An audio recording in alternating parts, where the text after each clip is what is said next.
Hey there, Keith Hevlin with Entrepreneurship Simplified. Thank you for joining me for today's podcast. I really just wanted to jump on here kind of spontaneously to record something about hiring and firing of employees. So I've been helping with Box Business Solutions. I've been helping people recently hire. And it looks like to some pretty good success. I've started using AI in conjunction with some other systems that I've had in place for a while to see if I can get an even better employee hired for some of my clients. And so far, it's working pretty well.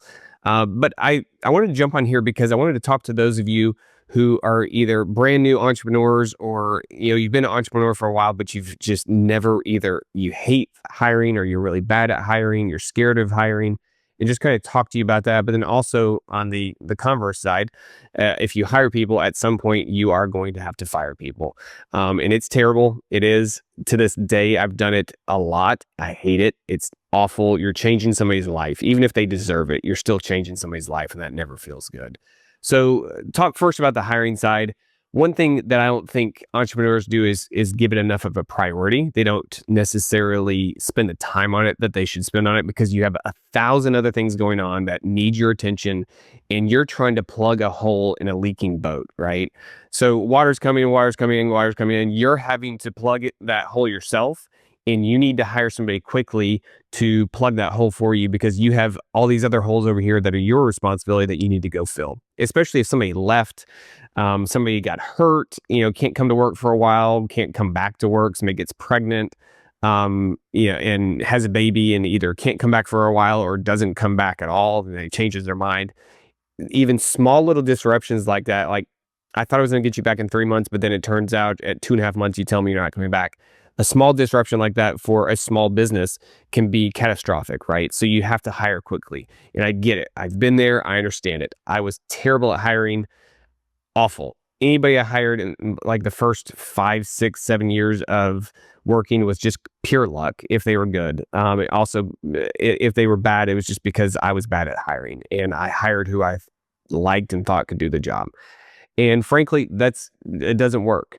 So taking the time to slow down and systematize what you're doing, it doesn't guarantee that you're going to hire somebody good. But what it does do is if it's systematized, you can go back and see what you've done in the past that got you X result, as opposed to, having no clue. Like I hired this guy, I don't even have, like looking back at it, why did I hire Jim? I don't have a clue. Like Jim was terrible. Like even his resume was terrible. Why in the world would I have hired him to begin with?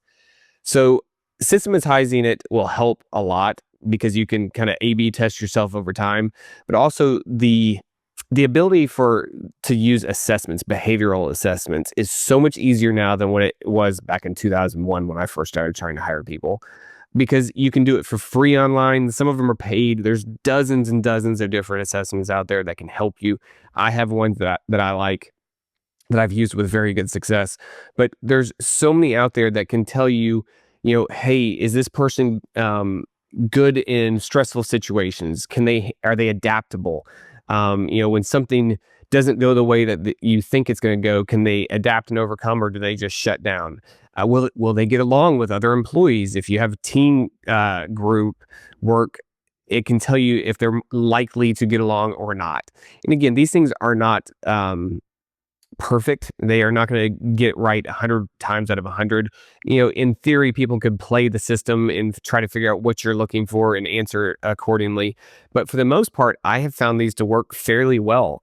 When you combine that with the resume and then actual interviews, I feel like you can get it right way more often than not.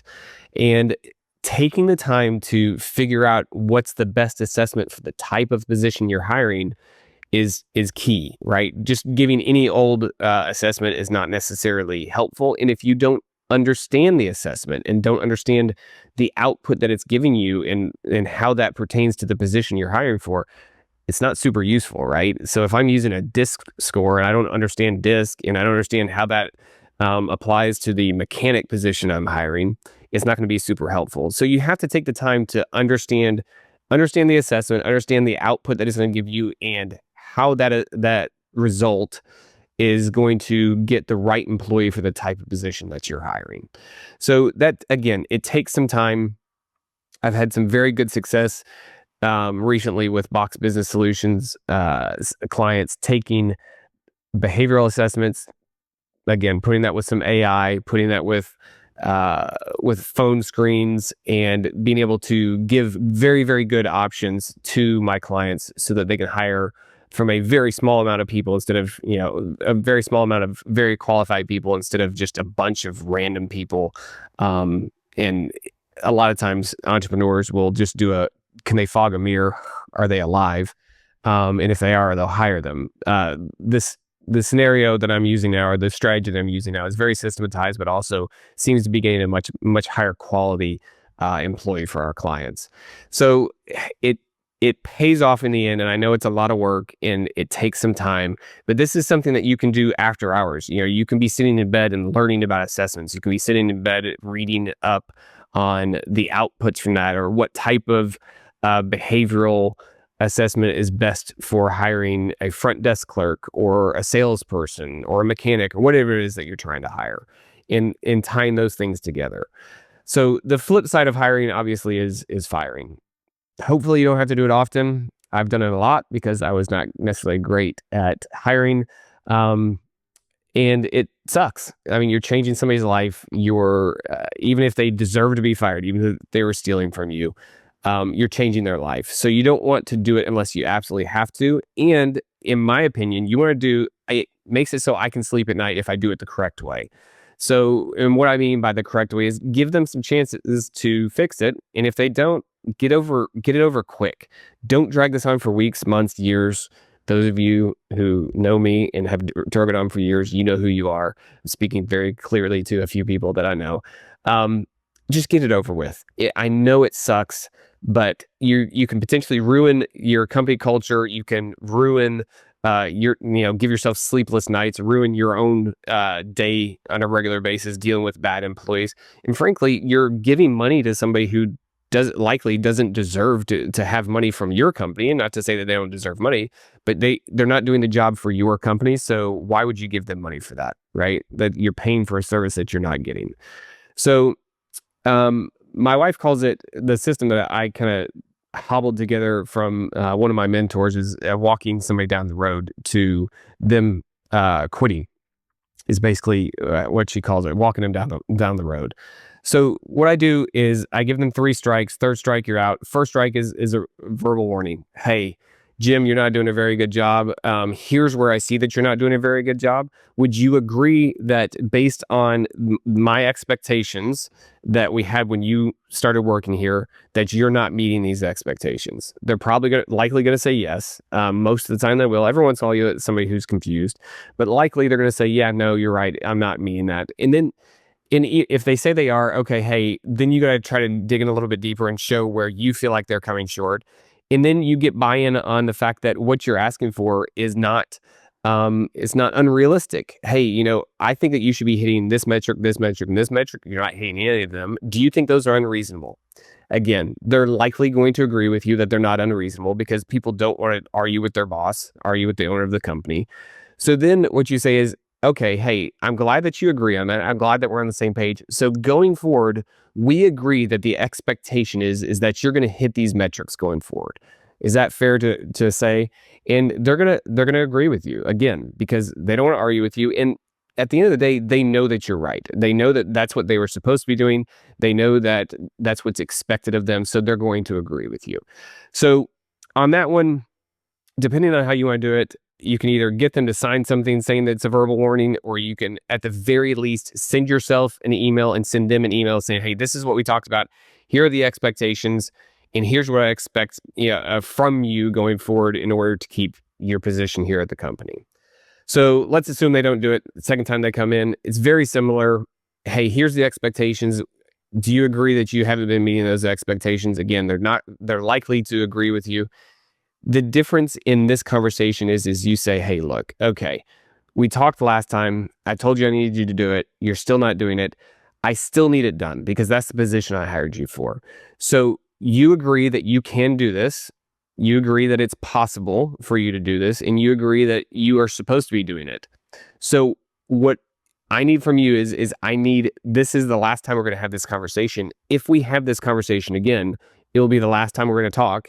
It's going to be me accepting your resignation from the company because it's either one, you really can't do the job, you're just not capable of it, and that's fine. I don't hold that against you, but you're not capable of doing it. Or two, you just decide that you don't want to do it. This might not be a good fit for you. This might not be the best fit as far as a position or a company, and that is okay too. And I have had, I think twice, somebody during that conversation say, you know what, this really isn't a good fit. And I told them, hey, let me help you find another job. I'm happy to do anything that you need me to do to help you find another job or another position somewhere else that is a better fit for you because I don't want you to be miserable. I don't want the stress of, having to work you out of the organization. I don't want you to have that stress either. So let's take the next couple of weeks and find something that works better for you and transition them out of the organization successfully. No hard feelings on either side, or at least I don't think so, because again, we kind of helped them find something that was better suited to their skill set. So what you're going to do is after that, you tell them it again. If we have to have this conversation again, it's either you tell me you can't or don't want to do this job anymore, and I'm going to accept that as your resignation from the company. So you're going to have them sign something saying, that we've had this conversation. They can, write something saying that they don't agree with it. You give them the opportunity to have a rebuttal. That's fine. But the reality is you're going to have very clear metrics that they aren't meeting and that have to be met. So if unfortunately you go to the third strike, you just sit them down, and this is a 2-minute conversation. Hey, Jim, look, I'm sorry that we're here today. We talked on the 4th of last month. We talked on the 6th of this month. And unfortunately, you're still not meeting the requirements that are laid out before you, the expectations we had. I appreciate all of the time and work that you've put in here. I enjoy you as a person. I think you're a great person, but this is obviously not a very good fit for you because you are unable or unwilling to do the expectations that were laid out the previous 2 times. So I'm going to accept this as your resignation and your last day here at the job. I appreciate all the hard work you've done. I wish you the best in the future. That's it. Done. Some people will just say okay and they'll get up and they'll walk out. If it's on the phone, if it's a remote person or something like that, it makes it a little bit easier. But there's no more conversation. There's no, oh, please, can I have the job? Oh, like you just shut it down and you stop talking. And I've had people that start crying. I've had people that beg, and it's terrible. It makes you feel like a very bad human because nobody wants to ruin somebody else's life, right? But at the end of the day, you're responsible for your organization, and you have to run it as you see fit to get the best profit so that you can pay your bills. Because again, if you're an entrepreneur, you don't get a steady income. You have to make sure that you can pay your own bills. And in order to do that, you have to have employees that are producing for the organization in the areas that you need them to produce. So again, it should be a 2-minute conversation. You get up. If you're physically in person, you just get up and you start to walk them out of the organization, out of the building. You collect their keys, you collect computer, phone, whatever it is, you get all that from them and you escort them out. If they continue to try to talk, you just tell them, look, unfortunately, we had this conversation twice. You signed something saying that was, if you couldn't do it and you didn't meet these metrics and you still haven't, that was your resignation. I'm accepting that as your resignation today. There's really nothing left to talk about. I need you to leave the property. Again, if you're on the phone, I mean, technically, I guess you could just hang up. If you're on a Zoom, same thing. But at the end of the day, it needs to be extremely short, to the point, 2 minutes or less, because the more you talk, the longer it's going to drag on. They're going to think they have a chance to convince you to keep them. They're going to think that they can work their way back into the job. And you just don't want that, because if you've made your mind up, you just need to move forward with it. Because if you do let them back in and then you end up having to let them go later, like you get into just HR nightmare. So once you've made your mind up, it's over. I'm sorry, this is just not a good fit. I wish you the best of luck, and you move on. So that's not really fun. It's not great. I have to do those every once in a while these days. I haven't had to do it, thankfully, in quite a long time. And a lot of it is not because I don't know that I'm necessarily great at hiring. I'm not the world's best at hiring. I just take time to make sure that I'm doing it correctly. So before I was just throwing stuff against the wall to see what stuck. And over time, obviously learned what not to do. I've learned a whole lot of what not to do, which has just naturally made me a better at hiring, but also using all the tools at our disposal, both free and paid, make it so you can make a better hiring decision. Again, me on my own, I don't know that I'm better at hiring, but taking the tools that are there, taking everything that's at my disposal and taking the time to make sure I do it correctly for the position that I'm trying to hire for, or position I'm trying to hire for another person's company, it just makes the entire process a lot better. If you have any questions, feel free to reach out. Feel free to reach out to me on social media, send an email, whatever it is.